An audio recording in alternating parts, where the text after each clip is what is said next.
Muito bem, pessoal, estamos nós aqui fazendo aquilo que é a nossa última revisão de conteúdo, da nossa disciplina de Biografia, Memória e História.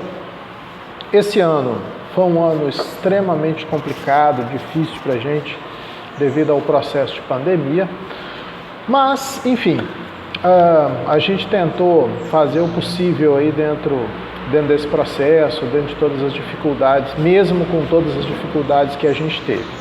Espero que vocês tenham compreendido minimamente a importância de discutir essa disciplina quando a gente fala sobre a história oral, quando a gente fala sobre a memória, quando a gente fala sobre a identidade a partir da memória e, sobretudo, o último ponto que a gente fala um pouquinho sobre patrimônio cultural. Todos esses elementos, todos esses itens, eles estão, de certo modo, bastante interligados, e nós, enquanto historiadores, a gente precisa se atentar muito para esses pontos, Então isso é importantíssimo para a gente considerar o nosso trabalho enquanto historiador. Então, a princípio, só dando uma retocada geral assim, a princípio nós falamos muito sobre a questão da história oral, Acho que, no geral, a grande maioria do pessoal conseguiu compreender a importância daquilo que nós consideramos, daquilo que nós chamamos de história oral. A história oral, enquanto método, apesar de sofrer críticas, de vários segmentos, vários setores, da produção histórica, vários historiadores não aceitam bem a história oral, mas é uma metodologia de pesquisa, vem crescendo, tem a sua importância e a gente não pode fechar os olhos para esse conteúdo, para esse método de pesquisa histórica. E aí, dentro dessa perspectiva, um dos primeiros textos que a gente discutiu lá sobre a questão da memória e identidade, que eu até coloquei lá no portal como leitura obrigatória, é um texto do Michel Pollack, intitulado Biografia, Memória e História. Então, nesse texto, o Pollack ele faz uma série de análises, que são extremamente importantes para a gente pensar esses elementos da chamada história oral. Então, a história oral, como tal, ela é um método de pesquisa. Inclusive, nesse texto, o Pollack deixa bem claro na concepção dele de que não há diferença entre a memória, entre a produção do relato, da estrutura do relato, a narrativa que é feita a partir da história oral, de qualquer outro documento, porque ele vai destacar que a memória é socialmente construída. E da mesma forma que a memória é construída, também os documentos históricos são construídos. Então, na concepção dele, a história oral não pode ser considerada de maneira dissociada, separada dos outros documentos. O documento que se produz a partir da narrativa, a partir da memória, precisa ser considerado como tal e tem um valor fundamental para o trabalho historiográfico. Agora, ele relata também, e isso é uma questão importante da gente caracterizar, que a memória ela também é um campo de disputa. Então, a memória ela parte de análises que também são políticas, assim como qualquer outro documento. Mas a memória ela é um campo de disputa. O que significa isso? A memória ela sempre tem um elemento, ela sempre tem um aparato ideológico vinculado a ela. E aí ele cita no texto alguns tópicos, como por exemplo a Segunda Guerra Mundial. Pessoas que não participaram, não vivenciaram o momento da Segunda Guerra Mundial, também produzem, e têm uma narrativa sobre a Segunda Guerra Mundial a partir da memória, da narrativa de pessoas que vivenciaram aquele momento. Então, é a transferência da memória, ele usa esse termo lá no artigo dele. Então, essa transferência da memória, ela também parte de um campo de disputa que é uma disputa política. Política no seu sentido social. Poderíamos usar como exemplo aquilo que eu pedi a vocês para pesquisarem aí no nosso projeto integrador, que é a questão da ditadura militar. Então, por exemplo, quando a gente fala da memória na ditadura militar, ela é uma memória tipicamente política. Política muito mais para o sentido partidário do termo. Então, aquelas pessoas, aqueles indivíduos que foram favoráveis, que foram beneficiados de certa forma, ou que possuem um certo saudosismo em relação à ditadura militar, esses indivíduos tendem a transmitir a memória, a narrativa sobre a ditadura militar, de uma forma positiva para seus sucessores. E aí, muitas vezes, quando você vai entrevistar uma pessoa, quando você conversa com alguém mais jovem, por exemplo, que não vivenciou o período da ditadura militar, essa pessoa tende a repercutir, a repetir aquela mentalidade que foi dita anteriormente pelo seu pai, pelo seu avô, por exemplo, que vivenciaram a ditadura e acham a ditadura algo positivo. Essas pessoas acabam reproduzindo isso também de uma maneira extremamente positiva, mesmo sem ter um conhecimento do fato. Então, a memória é um campo de disputa, certo? Então, por isso que existe até a discussão entre a história e a memória. Por isso que muitos historiadores não aceitam muito bem a narrativa da história oral, né? Porque a história oral ela é fundamentalmente vinculada à memória das pessoas. Essa memória é campo de disputa, essa memória é narrativa, essa memória está associada aos valores que o indivíduo produz ao longo da sua existência. Então esse é um elemento assim, muito forte. E nesse sentido, então nós falamos aí da história oral e da memória. Esses dois pontos são importantes para vocês considerarem, né, nesse processo de análise para efeitos avaliativos, né? Ou seja, é preciso o historiador conseguir fazer uma discussão entre a história oral, a história, a narrativa e a memória, tá? De que maneira as pessoas relatam, qual ideologia tem por trás, qual a influência, qual é o campo de disputa em que se situa a narrativa, em que se situa a memória. Em alguns trabalhos que vocês desenvolveram, que eu consegui minimamente visualizar, esse campo de disputa fica muito claro, quando você tem pessoas que fazem uma análise extremamente positiva, outra extremamente negativa da ditadura militar. E aí, o que é verdade e o que é mentira? Ou melhor, o que é a verdade? Então isso é uma discussão que o historiador precisa pensar. Memória e história são campos de disputa. Existe uma ideologia política, social, por trás dessa narrativa. Então a gente sempre precisa pensar nas fontes.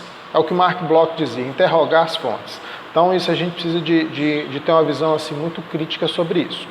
O mesmo Pollack, no artigo Memória e Identidade Social, ele vai dizer que a identidade de um grupo, e ele faz uma discussão bem interessante sobre essa questão da identidade, a identidade de um grupo está muito associada à sua memória, aquilo que esse grupo produz enquanto memória.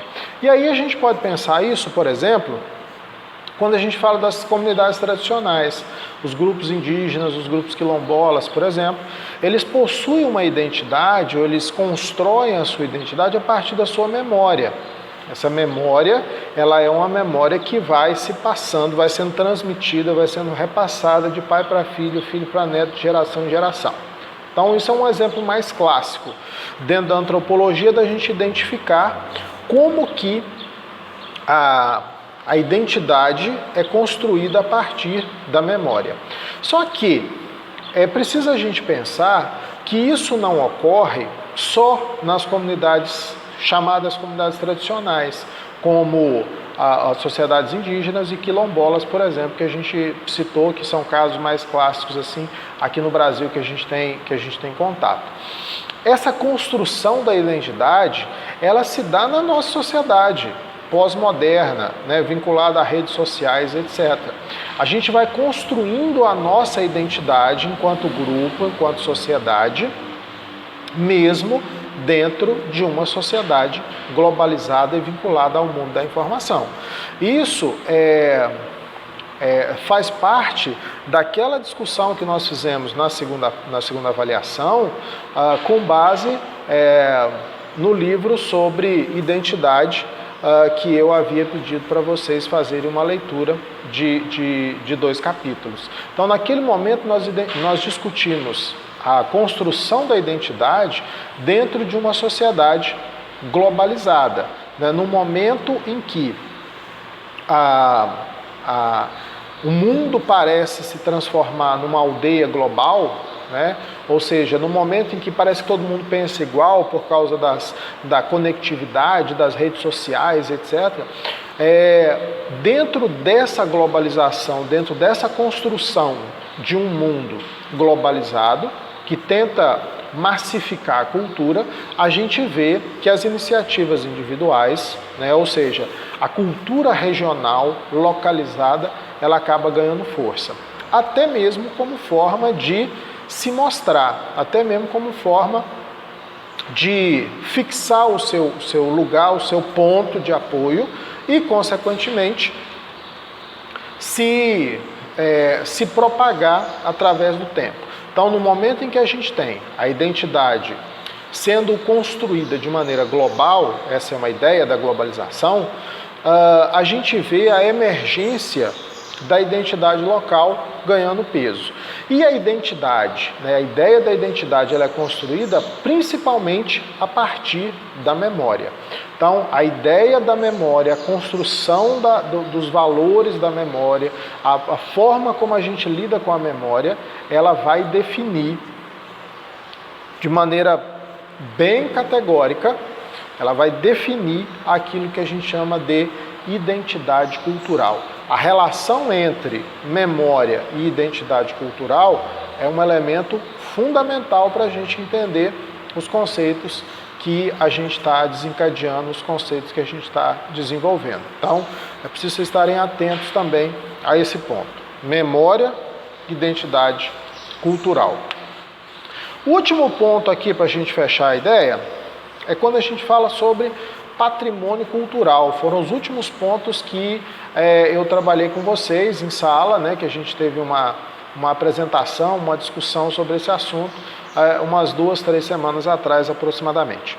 Então, quando a gente falou sobre patrimônio cultural, a gente estabeleceu alguns conceitos, né, do que é patrimônio cultural, mas via de regra, de maneira bem simples, né, assim como o senso comum trata patrimônio, quando se fala de patrimônio, está falando de um bem, né, uma casa, um carro, dinheiro, são bens patrimoniais. Uma sociedade possui valores que são representativos. Aquilo que é representativo para uma sociedade, isso é um patrimônio cultural, né? Então, o que a gente classifica como patrimônio cultural? Patrimônio cultural, de maneira bem simples e bem direta, é tudo aquilo que tem um valor simbólico significativo para uma determinada sociedade. Esses bens, eles podem ser vinculados ao patrimônio natural, né, uma cachoeira, um parque, um rio, por exemplo, é um patrimônio natural. Eles podem ser patrimônios físicos, né, uma construção, uma casa, um prédio, um centro cultural, enfim, uma produção física, e podem ser valores simbólicos, a religião, uma crença, a língua, a música. Então, o jeito de fazer, a gente cita, por exemplo, alguns elementos que são tombados como patrimônio histórico. O queijo mineiro é patrimônio histórico, patrimônio cultural. Mas o que é tombado? O queijo, um pedaço de queijo? Não, o queijo vai se deteriorar, vai se decompor. O que é patrimônio cultural, na verdade, é o modo de fazer o queijo mineiro. Então é algo que faz parte de uma cultura simbólica, imaterial. Isso tudo se constitui como algo que é simbólico, como algo que é representativo para uma determinada sociedade. Então, essa é a estrutura, essa é a ideia, esse é o valor daquilo que a gente atribui como patrimônio cultural. E aí, para a gente caminhar um pouco para o fechamento dessa ideia, a gente precisa refletir um pouco, né, sobre o patrimônio cultural, sobre o que nós classificamos, o que nós produzimos como patrimônio cultural na nossa localidade. Em cada cidadezinha, em cada povoado, em cada vilarejo, em cada ponto desse país, a gente precisa discutir sobre patrimônio cultural, na sua individualidade, na sua localidade. Ora, nós acabamos de falar que no mundo globalizado, a regionalidade, os valores de um determinado lugar ganham força, e ganharam força nos últimos anos. Então, a gente precisa refletir sobre isso. Então, nós, enquanto historiadores, precisamos pensar no que pode ser considerado, o que pode ser valorizado como patrimônio cultural nas nossas cidades. O que as cidades precisam produzir, o que nós podemos produzir enquanto isso e de que maneira valorizar esse patrimônio cultural. Isso é algo que precisa ter força, não só na esfera do poder público, né, porque isso é uma necessidade, mas nem sempre o poder público está disposto a isso, nem sempre nós temos prefeitos e vereadores que tenham o básico do conhecimento para discutir sobre patrimônio cultural, mas nós precisamos valorizar isso na nossa sala de aula, no nosso cotidiano, na nossa discussão em redes sociais, com amigos, com parentes e principalmente no chão da sala de aula, que é onde a gente forma consciência. Então essa discussão ela também precisa ser feita. Fechando então a ideia, para que vocês tenham um norte aí para efeito de avaliação. Primeiro ponto, história oral e memória, relação entre essa questão da memória e principalmente memória, identidade cultural, esses elementos são fundamentais. Lá no texto do Michel Pollack está bem claro, assim, bem definido. E depois uma discussão sobre patrimônio cultural. Então esses dois pontos são o norte assim, que a gente tem para efeito da nossa avaliação. Memória e identidade cultural e a questão do patrimônio cultural a partir das leituras e dos trabalhos que nós desenvolvemos.